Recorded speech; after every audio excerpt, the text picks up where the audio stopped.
अखिल भारतीय तकनीकी शिक्षा परिषद AICTI के अध्यक्ष प्रोफेसर TG सीताराम ने भारत में एजुकेशन सिस्टम को डेवलपमेंट से जोड़ने और हितधारकों को एक साथ आने की ज़रूरत पर बल दिया है। वह एक innovative education provider employability live द्वारा आयोजित इंडस्ट्री 4.0 इंडिया कॉन्फ्रेंस के उद्घाटन मौके पर बोल रहे थे। Times of media bureau report, Delhi. हमारे स्टूडेंट्स जॉब नहीं ले पा रहे अपनी क्वालिफिकेशंस ख़त्म करने के बाद, और वो प्रॉब्लम इतनी बड़ी हो गई है क्योंकि हमारे पास टेक्नोलॉजी उससे फास्टर आ रही है। अभी पहले हमें जो लगता ही नहीं था, विश्वास नहीं होता था, आज वो टेक्नोलॉजी सारी की सारी एग्जिस्ट करती है। वेयर हाउस बन गया जिसके अंदर इंडिया में भी, जिसमें रोबोटिक काम होता है। ट्रेन्स आ गई हैं रोबोटिक, और धीरे धीरे अभी रोबोटिक कार्स आ रही हैं ना। हमें पहले लगता था कि ये हमारे टाइम पे नहीं आएगा, बाद में आएगा, it doesn't matter, future generation पे आएगा। बट वो आज की डेट में फोर्स इतनी स्ट्रांगली आ रही है कि मार्केट में वो चेंजेस दिखने को मिल रहे हैं। और जब वो मार्केट में चेंजेस दिख रहे हैं, उसका जो प्रभाव पड़ रहा है हमारे स्टूडेंट्स पे, वो ये पड़ रहा है कि उनको एक नए स्किल्स की ज़रूरत है, नहीं तो उनकी जॉब्स आज की डेट में खतरे में हैं। और जितने हमारे जो बाकी भी लोग हैं 30s, 40s, 50s, सारे के सारे अपने आप को रीट्रेन कर रहे हैं। हमारे पेरेंट्स के टाइम पे उन्होंने एक जॉब करी थी 45 ईयर्स तक, and they were all settled.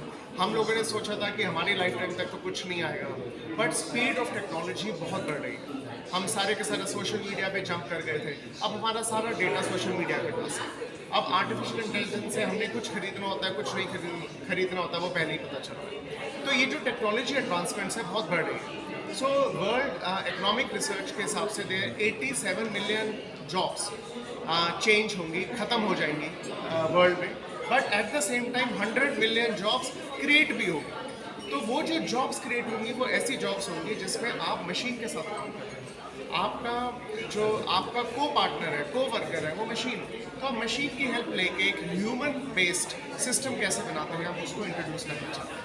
Experiential learning में हम इनको एक सिमिलर एनवायरनमेंट देते हैं, जिसके अंदर जो इंडस्ट्री में होता है उसी इंडस्ट्री के एनवायरनमेंट के हिसाब से वो अपने पास यहाँ पे पढ़ते हैं, and that is our purpose. Manish ji, ये बताइए कि आप यहाँ इंडिया में जो लोगों के लिए अपॉर्चुनिटी लेके आ रहे हैं, वो स्किल डेवलपमेंट की अपॉर्चुनिटी लेके आ रहे हैं कि वैकेंसीज लेके आ रहे हैं? नहीं, हम यहाँ पे यूनिवर्सिटीज़ को ट्रांसफॉर्म करने के लिए बात करते हैं। तो हम यहाँ पे कोई पैरेलल इकोसिस्टम नहीं बना रहे, क्योंकि ये काम होगा सबका मिलकर। ये काम होगा जब इंडस्ट्री और इंस्टीट्यूशंस आपस में जुड़ेंगे। और हमने एक जो प्लेटफॉर्म बनाया है, वहाँ पे जो हम एक्सपीरियंशियल ट्रेनिंग बना रहे हैं, वो हम इंडिया की यूनिवर्सिटी कॉलेजेस को के पार्ट ऑफ करिकुलम में देना चाहते हैं। क्योंकि बाहर से जब भी कोई भी कंपोनेंट आता है ट्रेनिंग का, सबसे पहले हमारे लोगों को होता है कि ये एक्सपेंसिव तो नहीं है। तो इसीलिए हम एक ऑल्टरनेटिव प्लान नहीं कर रहे हैं, हम इंडिया की यूनिवर्सिटीज़ के करिकुलम के अंदर इसको एम्बेड कर रहे हैं। अब वो हम इसलिए कर पा रहे हैं ये आज की डेट में, क्योंकि इंडिया ने नेशनल एजुकेशन पॉलिसी लॉन्च करी है। Now under new education policy हम प्रोग्राम्स, जो बाहर के प्रोग्राम्स हैं, उनको क्रेडिट देकर इंडिया की डिग्रीज को स्ट्रेंथन अप कर सकें। इंडिया के कोर्सेज को ऐसा करना चाहते हैं ताकि उसमें एक्सपीरियंशियल लर्निंग बाहर से सब कुछ है। Interdisciplinary style of learning. It is very important that teacher has to learn and unlearn and relearn all the time. Unless the teacher does this, he or she cannot teach these new subjects. So therefore there is a big and good chance that the teaching ecosystem will become very, very exciting. It will become a joyous process for the students to learn. Sir, students के लिए जो One more point. When the student learns education joyously, that's a real learning. Because then the student is understanding the concepts, mind is really getting educated, then that student is ready for any type of societal jobs and employability.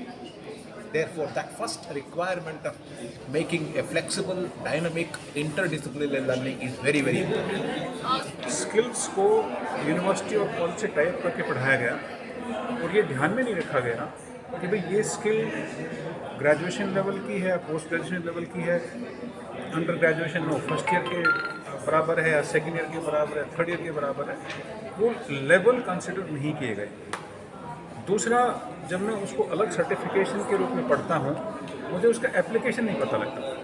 तो अभी जो एक national credit framework आया है 10 दिन पहले, और UGC ने जो अनाउंस किया है NEP के बाद, वो ये कहता है कि जनरल एजुकेशन स्किल एजुकेशन और एक्सपीरियंस, इन तीनों को इंटीग्रेट करना है, इन तीनों को क्रेडिट्स देने हैं। अगर स्टूडेंट्स पार्टिसिपेट करते हैं, खेलकूद प्रतियोगिता में करते हैं, कोई सेमिनार ऑर्गेनाइज करने में करते हैं, उनको उसके क्रेडिट दिए जाएँ। सबसे बड़ा मुद्दा टीचर्स के पास जो है कि उसको एसेस कैसे किया जाए, वो ऑब्जेक्टिव एसेस कैसे किया जाए, लेकिन उसका भी रास्ता ढूंढना है। जैसे रूब्रिक्स बेस्ड असेसमेंट एक इसका बहुत बड़ा टूल है जो काफ़ी कॉलेजेस अडॉप्ट कर रहे हैं। इससे क्या होगा, जहाँ से स्टूडेंट ज़्यादा सीखता है वो ग्रेड्स को प्रभावित करेगा। मैं आपको एक इंस्टेंस बताऊँ, आजकल जो रिक्रूटर्स हैं वो पहले टॉपर्स में से सिलेक्ट करते हैं, और जैसे टॉपर्स आपने 100 उनके सामने प्रेजेंट किए, 40 भर्ती कर दिया उन्होंने।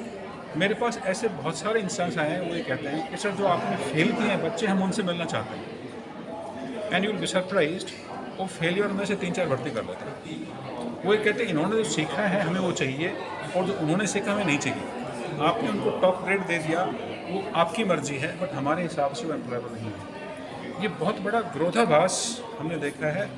इसलिए असेसमेंट और इवैल्यूएशन में बहुत भारी परिवर्तन की ज़रूरत है। उदाहरण के तौर पर, अगर आपने कोई बिजनेस स्टार्टअप शुरू कर दिया, एक इनोवेटिव आइडिया आप लेके आए, आपने पेटेंट फाइल कर दिया, उसको कहीं वेटेज नहीं मिलती है असेसमेंट में। आपने रिटर्न एग्जाम में जो जवाब दिए उन्हीं के बेस पे आपको मार्क्स मिलते हैं, और वो जो सवाल पूछे जाते हैं वो किस लेवल के हैं उसका किसी से कोई संबंध नहीं है। क्लासरूम में बैठने के बजाय उसको कंप्यूटर लैब में पढ़ाइए आप, तो वो साथ साथ सीख लेगा।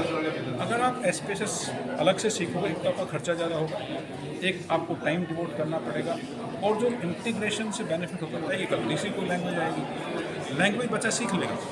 तो इसलिए हम लैंग्वेज सिखा के बच्चे को लॉजिक नहीं सिखाते, कोडिंग लॉजिक सिखाती है। आई थिंक ये जो मूलभूत परिवर्तन हमारी शिक्षा पद्धति में है वो बहुत ही आवश्यक है, तब तक कुछ नहीं होने वाला। मेरे एक दूसरी रिकमेंडेशन ये भी है कि जो पढ़ाई के घंटे हैं, हम 30, 35, 40 घंटे वीक में पढ़ाते हैं, उसको बहुत कम कर देना चाहिए। 18 से 20 घंटे क्लासें पढ़ाओ, 10-15 घंटे आप बच्चों को लेबोरेटरी में सिखाइए, प्रोजेक्ट पे काम कराइए, और जो बाकी समय बचता है उसको बाहर फील्ड में भेजिए, रिसर्च करिए, प्रोजेक्ट करिए, प्रॉब्लम सॉल्व करिए।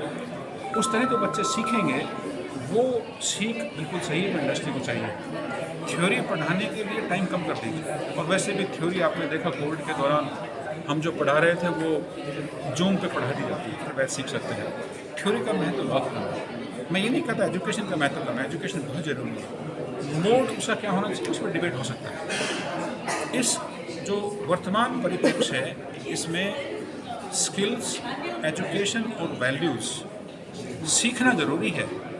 ये ज़रूरी नहीं कि कैसे सीखना है, उसके अलग अलग तरीके, क्लासरूम से सीख सकते हैं, फील्ड से सीख सकते हैं, किसी स्किल क्लास में सीख सकते हैं, स्पोर्ट्स फील्ड पे सीख सकते हैं। फॉर एग्जांपल लीडरशिप जो है, ज़रूरी नहीं क्लास में कोई मॉडल पढ़ाया जाए आपको, बेस्ट लीडरशिप तो स्पोर्ट्स ग्राउंड पे सीखी।